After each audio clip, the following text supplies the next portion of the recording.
Hi guys! Welcome back to my channel. It's me again, Honey, and as promised, dadalhin ko na kayo to the land ng ating mga oppa, uni, and ajuma ang Korea!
So, yung first day namin, since medyo paggabi na kami nakarating ng Seoul, ang napuntan lang namin is the Seoul Tower, pero super ganda niya and worth it yung lakad. Medyo paakyat kasi yon, so medyo maglalakad ka din talaga and it's a struggle kapag winter kasi sobrang lamig niya talaga.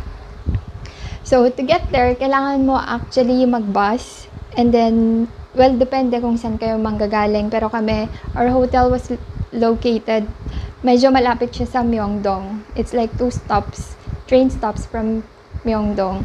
So, nag-train kami saglit and then bus papunta dun sa Seoul Tower. And kapag pupunta kayong Korea, you're actually gonna need this cute na parang beep card siya sa atin. Pero sa kanila, iba-iba yung design. And nabibili mo lang siya sa mga convenience stores nila. So, convenient siya. And doon ka na din pwedeng mag-top up or mag-load sa mga convenience stores nila. Just like in Singapore din. Meron sila sa Singapore EasyLink, so it works just the same. Parang ganun din yung Usenet. So, ayun. And then, after namin sa Seoul Tower, dumiretso kaming Myeongdong. I'm pretty sure marami sa inyo ang nakakaalam na nun. Lalo na sa mga mahihilig sa mga cosmetics. But unfortunately, ako, sa pagkain lang talaga ako mahilig. Kasi medyo sensitive ako sa mga makeup. So hindi ako nakapag-shopping ng mga madaming cosmetics. Lip tint lang ang nabili ko doon.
namin, nag-feeling princess ako sa Gyeongbokgung Palace. Doon madaming shops na nagpaparent ng hanbok, yung traditional na Korean costume.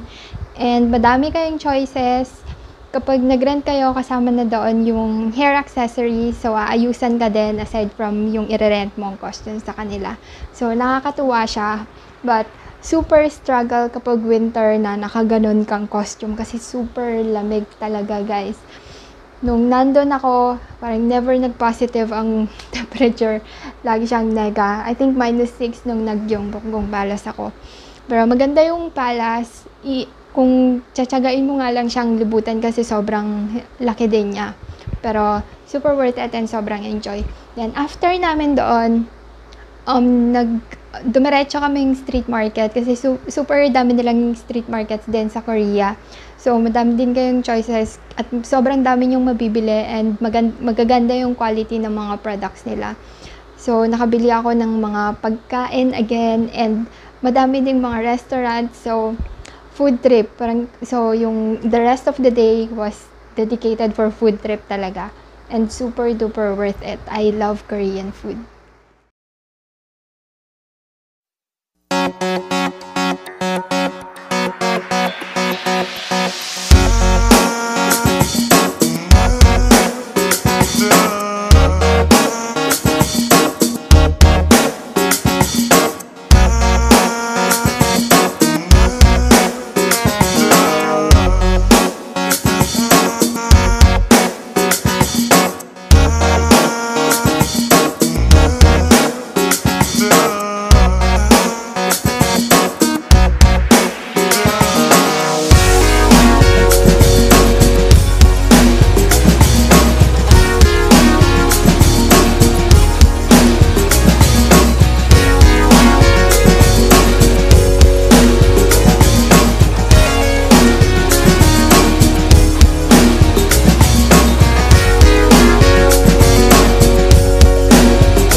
yung day 3 namin is tour to Nami Island. Kung pupunta kayo ng Nami, advice ko lang, mas convenient kung magbubook na kayo ng like a package tour. Pero pwede din nyo din naman i-DIY. Medyo malayo nga lang siya. It's like more than an hour from Seoul. So, nag-bus kami papuntang Nami Island. No, hindi pa sa Nami Island. May port doon. And then, kailangan mo mag-ferry. Pero saglit lang naman yung travel time. Kailangan mo mag-ferry papunta doon sa Nami Island mismo. Yung binook namin tour is actually inclusive of yung skiing sa Elysian Gangchon. And then, meron pang isang ski resort din na kasama. But, hindi na kami nag-ski ulit dun sa pangalawa. Instead, we opted to do a DIY na lang papuntang Petite France and Garden of the Morning Calm. So, humiwalay na kami from the group and then nagpunta kaming Gapyeong Station kasi doon merong bus actually na umiikot sa Petite France and then Garden of the Morning Calm. And advice ko lang kung gusto nyong pumuntang Petite France, medyo aagahan nyo siya kasi kami ginabi na. Since ilang days lang kami sa Korea, yun lang yung time na pwede namin siyang isingit and since medyo malayo nga siya from Seoul. So, pagdating namin doon, sarado na siya. Dumating kami doon siguro mga 7 or past 7 na. And nagko-close sila I think 6 p.m. So, kung gusto nyong at saka mas maganda talaga siya kapag maliwanag. And sa Garden of the Morning Calm naman, naabutan pa namin siyang bukas. Pero medyo pasara na din. Pero at least naabutan namin and nakapaglibot pa kami sa loob and madami pang tao that time. So, yun.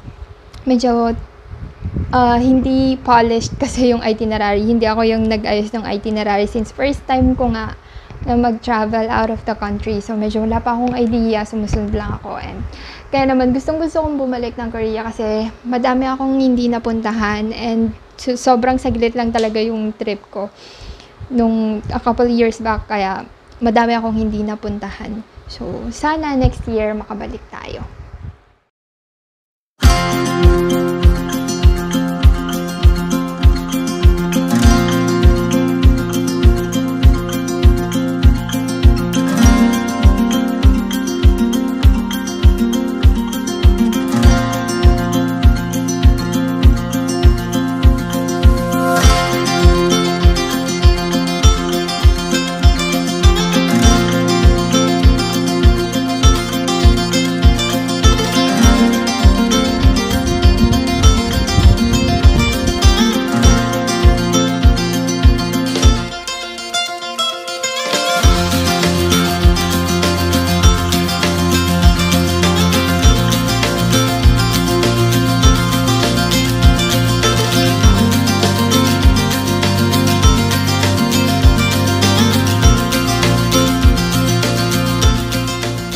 Day 4 namin was dedicated for shopping and eating and just enjoying Seoul.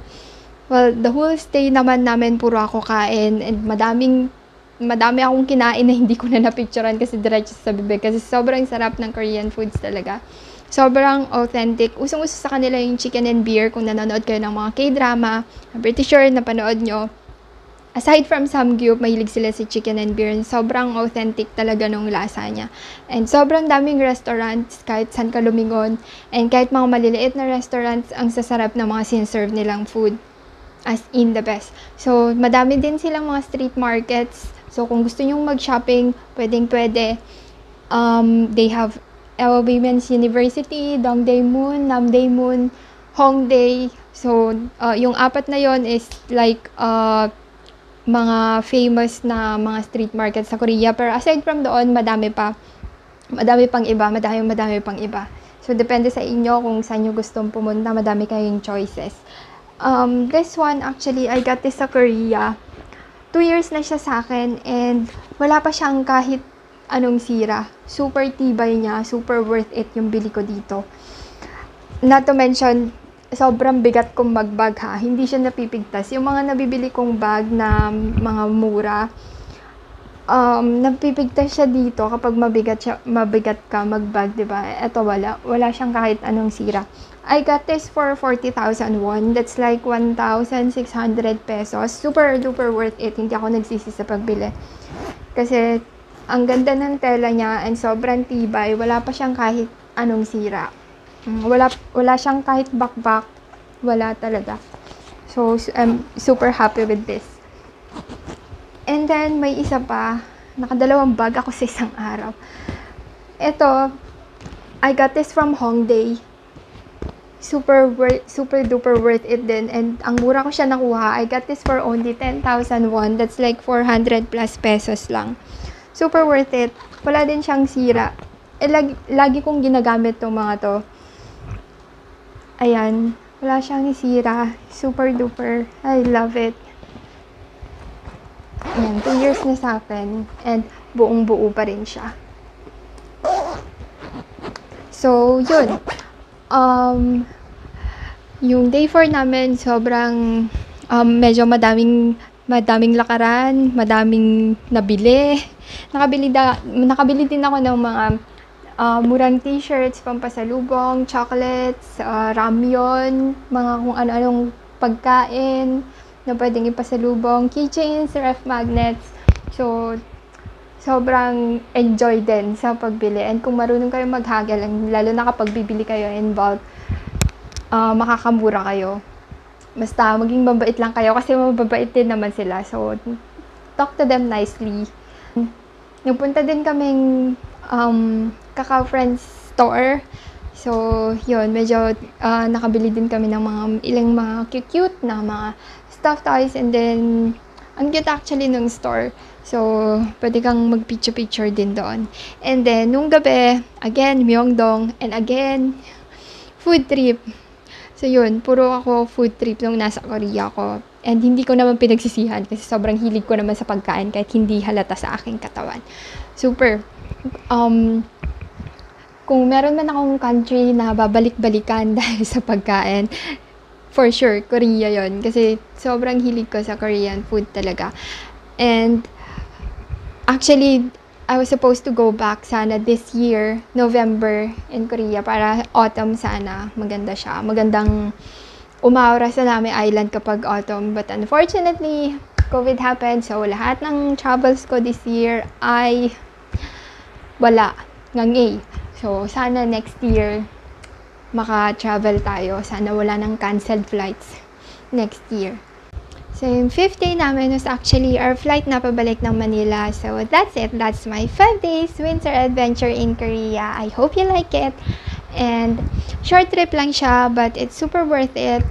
Dahil food is life ako. And, I really plan to go back this year. Kaso, hindi na talaga kaya. November nga sana para maganda sa Nami Island kapag autumn.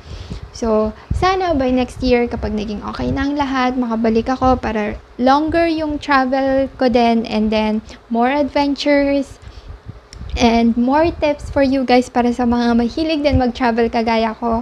And I hope you enjoyed watching this video. I hope you like it, and sana abangan nyo kapag nakabalik ako sa Korea para mas masaya, mas madaming adventures, mas madaming photos, mas madaming mga tips para sa inyo. So, please like and subscribe to my channel para maabangan nyo yung mga future travels ko pa. And madami pa akong i-upload actually ng mga travels ko pa. And yeah, please like and subscribe, and I'll see you in my next vlog.